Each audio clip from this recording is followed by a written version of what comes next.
Imagine um pai sendo ordenado a sacrificar seu próprio filho. Imagine uma mulher transformada em sal por olhar para trás. Imagine crianças sendo devoradas por ursos porque zombaram de um profeta careca. Essas histórias estão na Bíblia e ninguém fala sobre elas nos púlpitos. Durante séculos, essas narrativas foram suavizadas, romantizadas, transformadas em lições morais palatáveis para crianças em escolas dominicais. Mas por trás dessas páginas sagradas existem relatos de trauma psicológico profundo, manipulação emocional e feridas que nunca cicatrizaram. Hoje vamos mergulhar nas sombras do texto mais lido da história, não para atacar a fé, mas para entender a dor humana por trás das palavras. Porque se há algo que a psicologia moderna nos ensinou é que ignorar o trauma não o faz desaparecer. Fique até o final, porque o que você vai descobrir vai mudar completamente a forma como você enxerga essas histórias antigas. A história é conhecida. Deus ordena que Abraão sacrifique seu filho Isaque no Monte Moriá. No último segundo, um anjo intervém. Isaque é poupado. Um carneiro aparece. Fim da história. Fé testada, fé aprovada. Mas espere um momento. Vamos pausar essa narrativa e aplicar algo que a Bíblia nunca faz. Vamos considerar a perspectiva psicológica de Isaque. Isaque tinha entre 12 e 37 anos, dependendo da interpretação teológica. Ele carregou a lenha para o próprio sacrifício montanha acima. Ele perguntou ao pai onde estava o cordeiro. E o pai respondeu com uma meia-verdade perturbadora: Deus proverá. Então, no topo da montanha, Isaque foi amarrado, colocado sobre um altar de pedras. Viu o olhar de seu pai enquanto segurava a faca. Viu o brilho da lâmina contra o sol.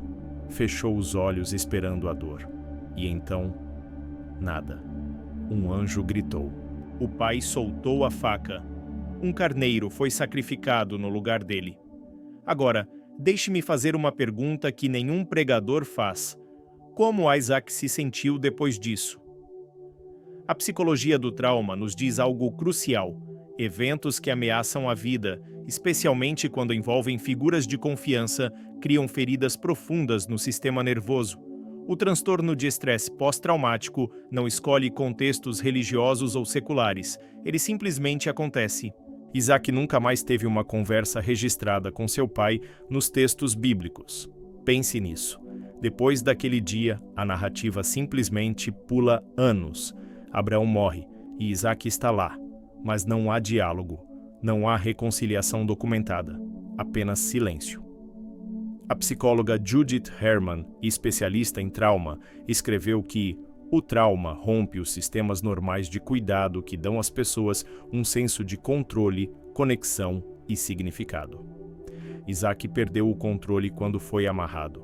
Perdeu a conexão quando viu traição nos olhos do pai, e o significado. Bem, imagine tentar dar sentido ao fato de que seu pai estava disposto a matá-lo porque uma voz disse para fazer isso.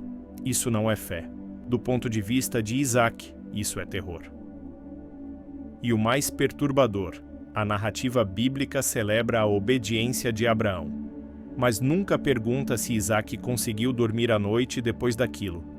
Nunca menciona se ele desenvolveu hipervigilância, se teve flashbacks, se passou a temer figuras de autoridade.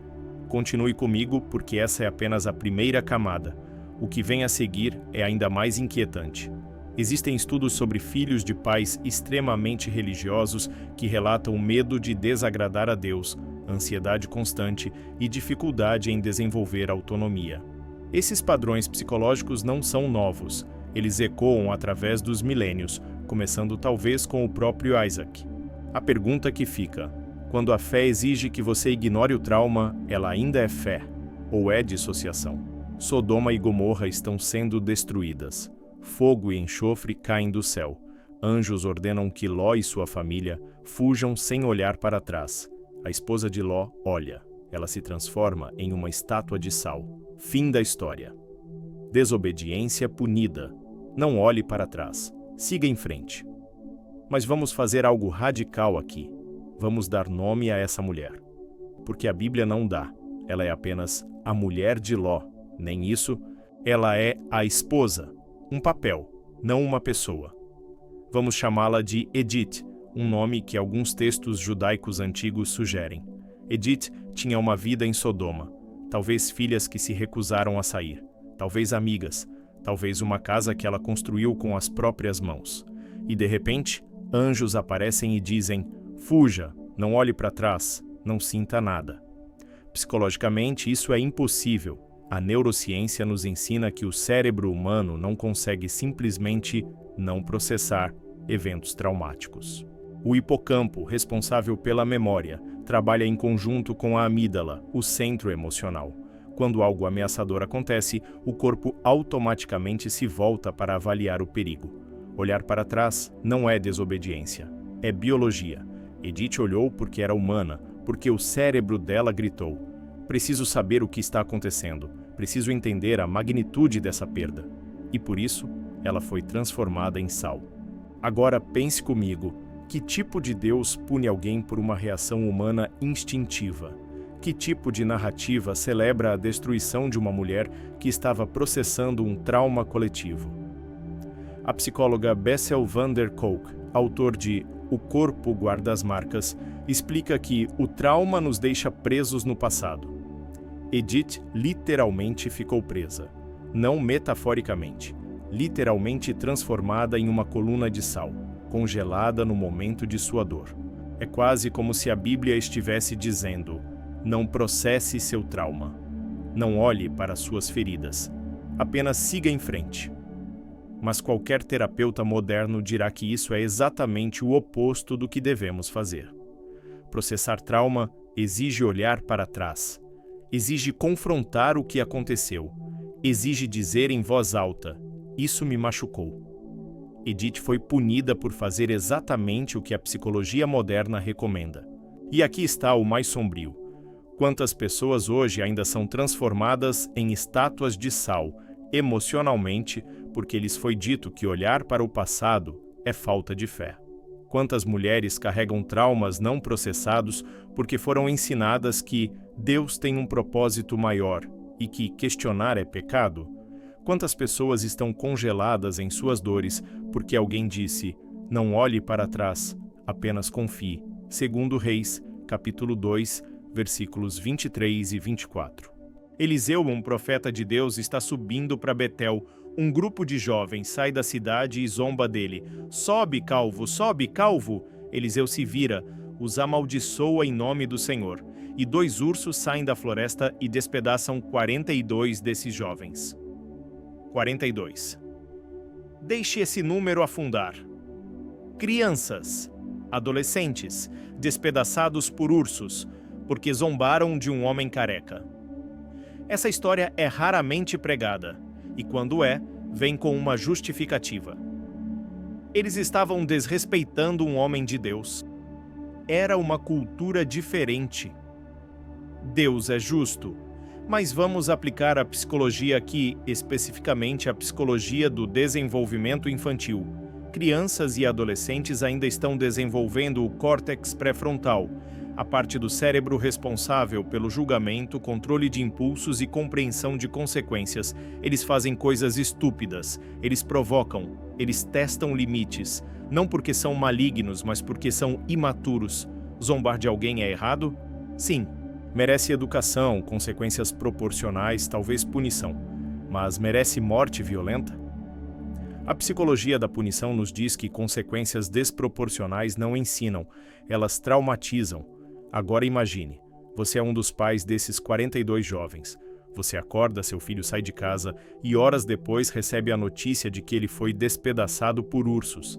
E quando você pergunta por quê, te dizem: ele zombou de um profeta. Como você processa isso? Como você ensina seus outros filhos sobre Deus depois disso? Como você dorme à noite sabendo que seu filho foi morto não por um crime hediondo, mas por ser um adolescente idiota? Se isso está mexendo com você, é porque deveria. Continue comigo, porque precisamos falar sobre algo ainda mais profundo. A psicologia do luto nos ensina que mortes violentas e inesperadas criam um tipo específico de trauma chamado luto complicado. Os pais dessas crianças não puderam apenas enterrar seus filhos. Eles tiveram que enterrá-los sabendo que Deus ordenou suas mortes. Isso cria o que os psicólogos chamam de ambiguidade traumática, quando não há como dar sentido à perda, porque a narrativa é incoerente com nossa compreensão de justiça e amor. E ainda assim essa história está na Bíblia, sem comentário, sem questionamento, apenas registrada como um milagre do profeta Eliseu. Se há uma história bíblica que exemplifica trauma extremo não processado, é a de Jó. Jó era um homem justo. A Bíblia deixa isso claro. Ele não fez nada errado. E então, em um único dia, ele perde todos os seus bens, todos os seus filhos e filhas. Sua saúde por quê? Porque Deus e Satanás fizeram uma aposta. Leia isso de novo. Deus e Satanás fizeram uma aposta, e Jó foi o alvo dessa aposta. Do ponto de vista psicológico, Jó sofreu trauma cumulativo em um período condensado. Perdas múltiplas, simultâneas, sem tempo para processar cada uma antes da próxima chegar.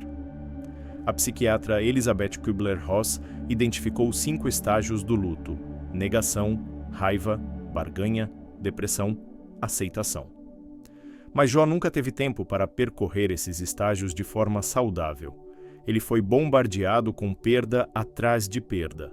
E o que seus amigos fazem? Eles vêm e dizem: você deve ter pecado, Deus não puniria um inocente. Isso é o que chamamos de culpabilização da vítima. A psicologia nos ensina que culpar a vítima por seu próprio sofrimento é uma forma de violência emocional.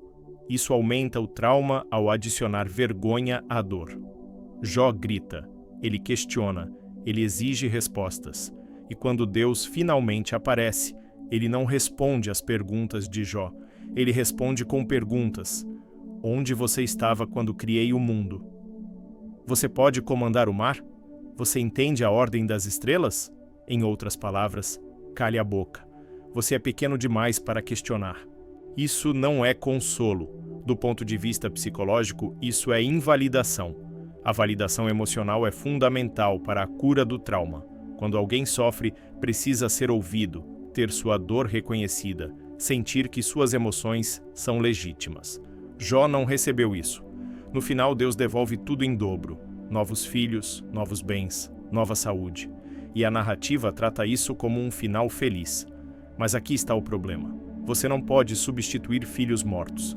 Jó teve novos filhos, mas isso não apaga a memória dos primeiros. Ele viveu o resto de sua vida sabendo que seus filhos originais morreram por causa de uma aposta cósmica. A psicologia do trauma nos ensina que experiências desse tipo criam o que chamamos de trauma existencial, uma crise fundamental sobre o significado, a justiça e a confiabilidade do universo. Jó termina sua história com mais riqueza, mas será que ele terminou com paz interior? Será que ele dormia bem? Será que ele não acordava no meio da noite lembrando dos rostos dos filhos perdidos? A Bíblia não nos diz. E talvez seja isso o mais revelador. Juízes 11. Jefté faz um voto a Deus. Se me deres vitória, sacrificarei a primeira coisa que sair da minha casa para me receber. Ele vence a batalha. Volta para casa. E quem sai primeiro da porta? Sua filha. Sua única filha. E o texto diz algo devastador. E ele cumpriu o voto que tinha feito. Ele a sacrificou. Vamos pausar aqui e aplicar a psicologia do apego e do luto paternal. John Bowlby, pioneiro da teoria do apego, descobriu que a ligação entre pais e filhos é uma das mais fortes conexões neurológicas que existem. Quando essa ligação é rompida por morte, o pai entra em um estado de colapso psicológico que pode durar anos. Agora imagine romper essa ligação não por acidente, não por doença, mas por escolha própria, porque você fez um voto. Porque você colocou Deus acima da sua filha. A filha de Jefté, antes de morrer, pede 2 meses para lamentar sua virgindade com as amigas. Ela sabia que ia morrer. Ela aceitou, e então voltou para o pai e permitiu que ele a matasse. Que tipo de condicionamento religioso leva uma pessoa a aceitar a própria morte com tanta passividade? A psicologia da submissão e da coerção nos ensina que quando alguém é criado em um sistema onde questionar a autoridade é impossível, essa pessoa pode se submeter até a própria destruição. A filha de Jefté foi condicionada a acreditar que a vontade de Deus, mediada pelo voto do pai, era mais importante que sua própria vida. E a narrativa não condena Jefté. Ela o celebra como um dos juízes de Israel. Ele está listado em Hebreus 11, o hall da fé. Um homem que matou a própria filha está no hall da fé. Quantas pessoas hoje sacrificam sua saúde mental, seus relacionamentos, sua identidade por causa de votos religiosos que fizeram? Quantos jovens LGBT+ foram sacrificados emocionalmente por pais que colocaram doutrinas acima do amor? Quantas mulheres permaneceram em casamentos abusivos porque fizeram um voto diante de Deus? A filha de Jefté não é apenas uma história antiga. Ela é um símbolo de todos que foram sacrificados no altar da obediência religiosa inquestionável. Agora vamos dar um passo atrás e olhar para o padrão. Abraão e Isaque, a mulher de Ló, Eliseu e os ursos, Jó, Jefté e sua filha. O que todas essas histórias têm em comum? 1. Trauma não processado. 2. Invalidação emocional. 3. Obediência acima da autonomia humana. 4. Ausência de consentimento informado. 5. Punições desproporcionais. Esses são exatamente os marcadores que a psicologia moderna identifica em sistemas abusivos. A doutora Marlene Winell, psicóloga especializada em trauma religioso, cunhou o termo Síndrome de Trauma Religioso, RTS, para descrever o sofrimento psicológico que surge de crenças religiosas tóxicas e sistemas de controle religioso. Os sintomas incluem ansiedade crônica, depressão, pensamento binário, preto e branco, medo de punição divina, dificuldade em tomar decisões, sentimento de nunca ser bom o suficiente. Agora releia as histórias que cobrimos. Você não consegue ver como cada uma dessas narrativas poderia plantar essas sementes? Isaque aprendeu que obedecer é mais importante que sua própria segurança. A mulher de Ló aprendeu que processar trauma é pecado. Os pais dos 42 jovens aprenderam que Deus valoriza respeito mais que vida. Jó aprendeu que questionar Deus é inútil. A filha de Jefté aprendeu que sua vida vale menos que um voto religioso. Essas não são lições de fé, são lições de trauma. Fique comigo, porque agora vamos chegar na parte mais importante. O que fazemos com tudo isso? A psicologia do desenvolvimento moral nos ensina que crianças primeiro obedecem por medo de punição, estágio 1, depois por recompensa, estágio 2, e só eventualmente desenvolvem uma moralidade baseada em princípios internos e empatia, estágios 5 e 6. Mas quando ensinamos essas histórias bíblicas sem contexto crítico, mantemos as pessoas presas nos estágios infantis de moralidade. Obedeça ou será punido. Não questione, aceite. Isso não é amadurecimento espiritual, é infantilização espiritual. E o mais preocupante, quando adultos são mantidos em estágios infantis de moralidade, eles se tornam vulneráveis a líderes autoritários, a sistemas de controle e a movimentos que prometem certeza em troca de autonomia. Agora você pode estar pensando, então a Bíblia é apenas um livro de trauma. Devemos descartá-la? Não é isso que estou dizendo. O que estou dizendo é, precisamos ler essas histórias com honestidade. Precisamos reconhecer o trauma que elas contêm e precisamos dar às vítimas, dentro dessas narrativas, o que elas nunca receberam: uma voz. A psicologia narrativa nos ensina que contar nossa história de uma nova perspectiva pode ser profundamente curativo. Quando pessoas que sofreram trauma conseguem recontar suas experiências, não mais como vítimas passivas, mas como sobreviventes que fazem sentido de sua dor, a cura começa. Então, o que aconteceria se fizéssemos isso com essas histórias bíblicas? Isaque reconquistando sua voz. Meu pai me levou para morrer, e sim, um anjo me salvou. Mas a faca estava no ar, e eu nunca mais confiei da mesma forma. E está tudo bem admitir isso. Eu sobrevivi, mas carrego as marcas. Edith, a mulher de Ló, reconquistando sua voz. Eu olhei para trás porque aquela era minha vida queimando. Meus filhos estavam lá, minha história estava lá. E se olhar para trás me transformou em sal, que assim seja. Pelo menos reconheci minha dor. Pelo menos não fingi que não machucou. Os pais dos 42 jovens reconquistando sua voz. Nossos filhos morreram por serem idiotas adolescentes, e fomos ensinados a chamar isso de justiça divina. Mas não era, era massacre. E temos o direito de chorar. Temos o direito de dizer que não fez sentido, temos o direito de estar com raiva. Jó reconquistando sua voz. Eu sofri por causa de uma aposta, e Deus me disse para ficar quieto. Mas eu não vou, minhas perguntas eram legítimas, minha dor era real, e mesmo que eu tenha recebido tudo de volta, os primeiros filhos ainda estão mortos, e eu penso neles todos os dias. A filha de Jefté reconquistando sua voz. Meu pai me matou porque fez um voto estúpido, e eu fui ensinada a aceitar. Mas se eu pudesse voltar, eu diria, não. Minha vida vale mais que seu voto. Quebre-o. Eu mereceria viver. Isso não é blasfêmia. Isso é honestidade radical. E a psicologia nos ensina que a honestidade radical é o primeiro passo para a cura. Então, qual é o lado sombrio da Bíblia que nunca foi pregado? Não são as histórias em si. Elas sempre estiveram lá, impressas em páginas sagradas. O lado sombrio é a recusa sistemática de reconhecer o trauma dessas narrativas. É a forma como ensinamos essas histórias para crianças sem reconhecer que elas contêm violência extrema. É a maneira como dizemos Deus é amor, e no mesmo fôlego defendemos o massacre de 42 jovens. É o padrão de invalidar as emoções das vítimas dentro dessas histórias e celebrar apenas a fé dos perpetradores.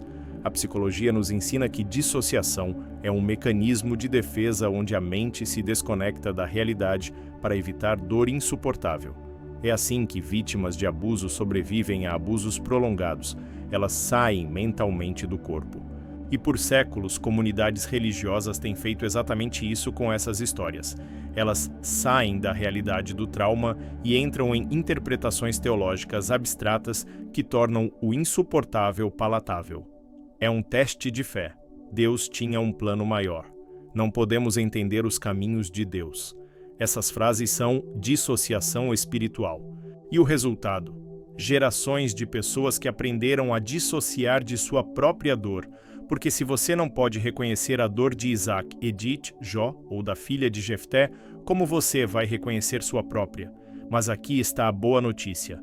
O reconhecimento é o começo da cura. Quando você lê essas histórias e sente desconforto, esse desconforto não é falta de fé, é empatia.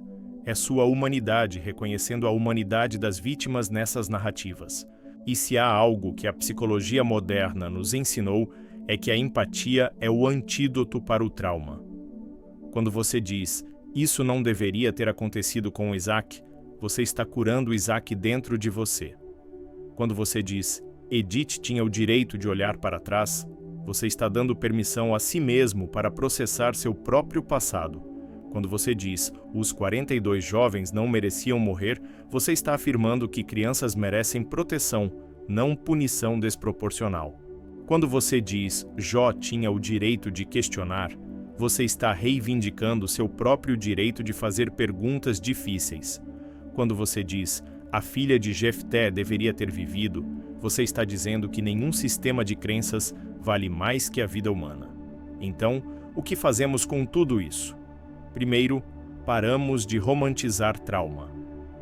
Essas histórias não são apenas testes de fé, são registros de dor humana real. E essa dor merece ser reconhecida. Segundo, damos voz às vítimas silenciadas. A Bíblia pode não ter dado espaço para Isaac processar seu trauma, mas nós podemos.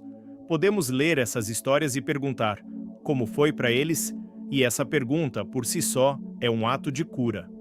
Terceiro, reconhecemos que questionar não é falta de fé. Se você assistiu esse vídeo e se sentiu desconfortável, parabéns. Você está vivo, você está humano. Você está disposto a sentir mesmo quando é difícil. E quarto, aplicamos esses princípios à nossa própria vida. Quantas vezes você foi o Isaac, amarrado no altar da expectativa de outra pessoa? Quantas vezes você foi Edith, punido por olhar para trás e processar seu passado? Quantas vezes você foi a filha de Jefté, sacrificando sua identidade por causa de um voto que outra pessoa fez?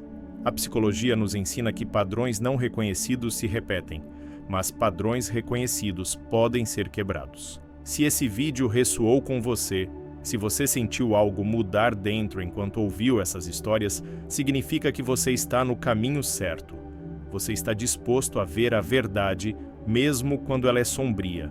E essa disposição é o que transforma trauma em sabedoria. Esse vídeo não foi sobre destruir a fé de ninguém. Foi sobre honrar a dor.